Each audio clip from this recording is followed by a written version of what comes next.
Le chaos n'est pas un précipice. Le chaos est une échelle. Nombreux sont ceux qui échouent en tentant de la gravir et qui n'ont plus jamais l'occasion d'essayer.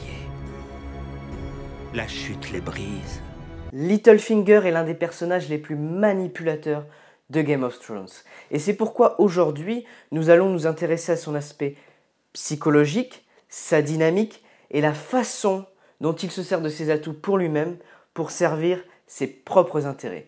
C'est une personne dont la stratégie consiste à convaincre les gens sans être envahissant. Quand il essaie de convaincre quelqu'un, son but est que la personne croit que c'est sa décision. Pourquoi c'est important ?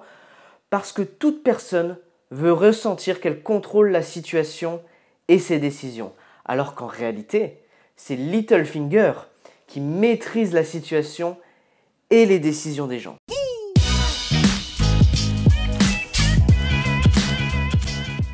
Bienvenue, je suis Jimmy de Attitude Alpha. Aujourd'hui, nous allons analyser le personnage de Littlefinger, pas forcément le personnage le plus sympathique de Game of Thrones, mais ça reste quelqu'un qui sait maîtriser l'aspect psychologique et la dynamique d'une situation. Il sait aussi ajouter de la tension à différentes intrigues et à l'aide de ses différents talents, il ressort toujours gagnant. Il n'y aura aucun gros spoiler sur la série dans cette vidéo, nous allons quand même l'analyser en détail pour savoir comment il voit à travers la personnalité des autres et comment sa personnalité fonctionne extrêmement bien avec cette compréhension de la dynamique d'une situation. Par exemple, dans la scène suivante, vous allez voir dans la façon dont il parle des autres, comment il pense lui-même et comment sa personnalité se construit. Vous êtes un type bizarre, hein? Un type très très bizarre. Ned!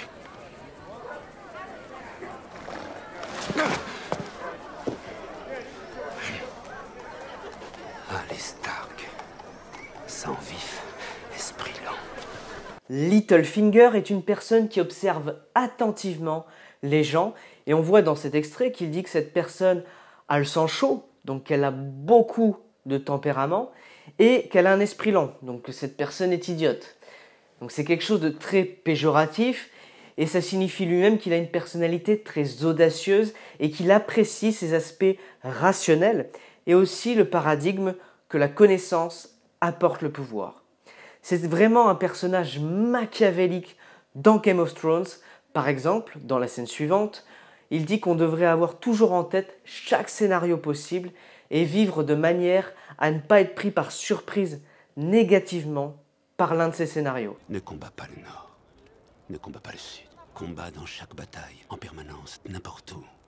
Dans ta tête, tu n'as que des ennemis. Tu n'as que des amis. Tout est possible, tout peut arriver en même temps d'un coup d'un seul.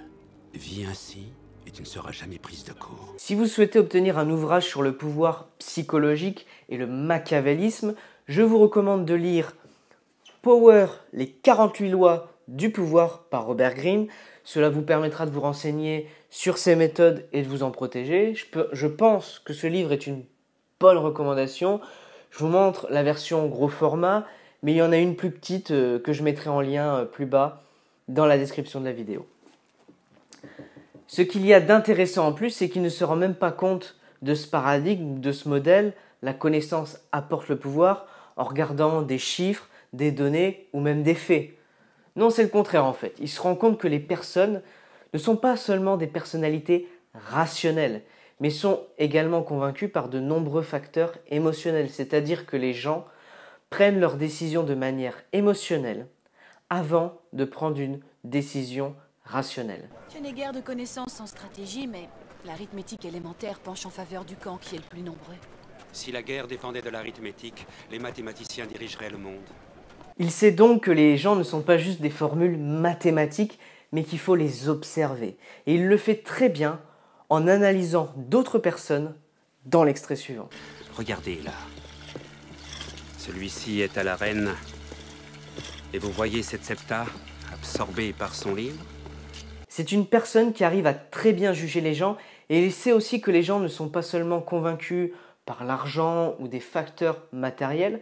En réalité, il y a beaucoup plus qui entre en jeu, comme nous allons le voir dans la scène suivante, où il dit que c'est l'argent qui fait gagner les guerres, mais pas les soldats, donc pas les hommes en fin de compte.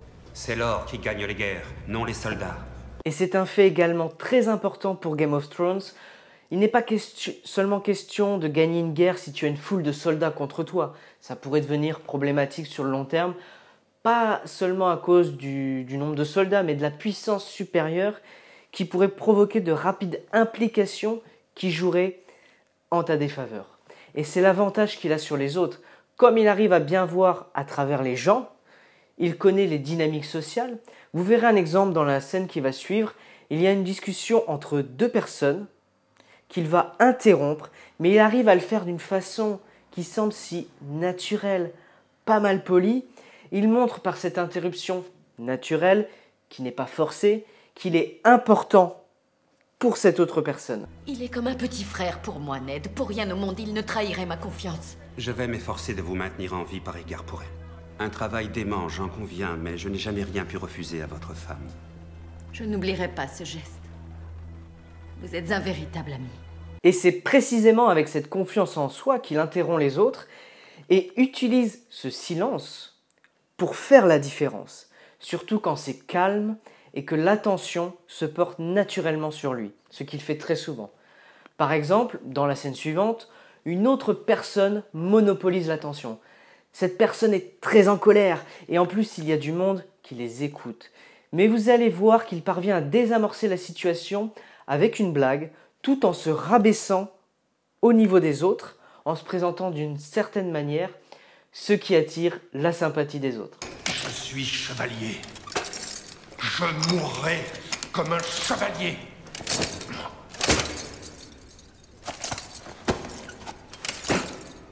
Chevalier, oui, mais dévêtu, il semblerait.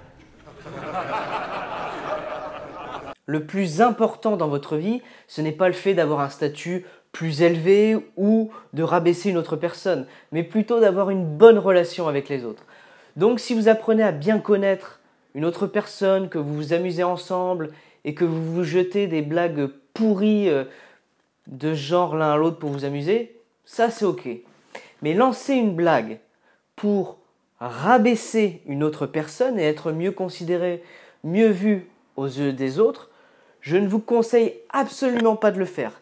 C'est ainsi que fonctionne Game of Thrones, mais nous ne sommes pas au Moyen-Âge, nous ne sommes pas non plus dans la série. Vous devez vraiment appliquer d'autres valeurs dans votre vie. Néanmoins, il le fait dans cette situation et aussi dans la situation suivante. Écoutez attentivement dans la scène suivante. Au début, il fait quelque chose de très intelligent. Il parle d'une autre personne, la mère de cette fille à qui il parle, et de sa personnalité, ce qui bien sûr attire beaucoup l'attention parce que c'est un sujet très intéressant qui intéresse la personne. Puis écoutez ce qu'il fait par la suite. Vous avez un cœur tendre, comme celui de votre mère à votre âge. Je vois tant de ses traits de caractère en vous. Elle était comme ma sœur, en son souvenir. Je vous aiderai à rentrer chez vous. Je suis chez moi à Port-Réal maintenant. Regardez autour de vous. Ici, nous sommes tous des menteurs. Ne sois plus spectatrice, tu as compris. Cesse de fuir. Il n'y a qu'une justice en ce monde. Celle qu'on rend soi-même. Tu aimais ta famille.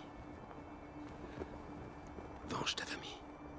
Que ça soit à la fin de la première scène ou de la deuxième scène, il parle plutôt mal des autres, il lui colle en elle cette notion vraiment paranoïaque, selon laquelle tout le monde est un menteur, tu ne devrais faire confiance à personne.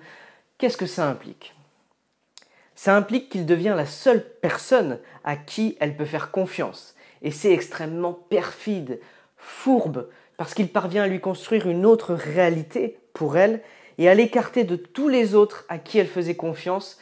Car quand il dit que tous les autres sont des menteurs, ça veut dire que même des paroles gentilles cachent d'autres intentions et qu'elle devrait avoir des doutes, se méfier de tout le monde. Alors qu'est-ce qu'il lui dit ? Il lui dit que ce qu'il dit lui sera considéré comme positif et c'est extrêmement perfide. Il l'endoctrine, il la montre de cette façon pour qu'elle n'écoute que lui.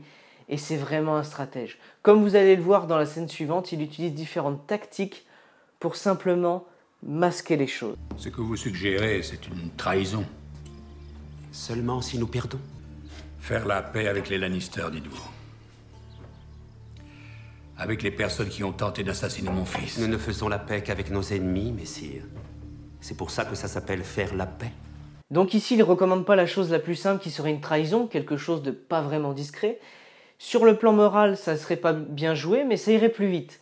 Cependant, c'est là qu'on va voir qu'il est vicieux, c'est qu'il recommande une paix tactique. Alors, il n'est pas question d'une paix positive, avec de bonnes intentions pour les autres, en vue d'une coopération. Non.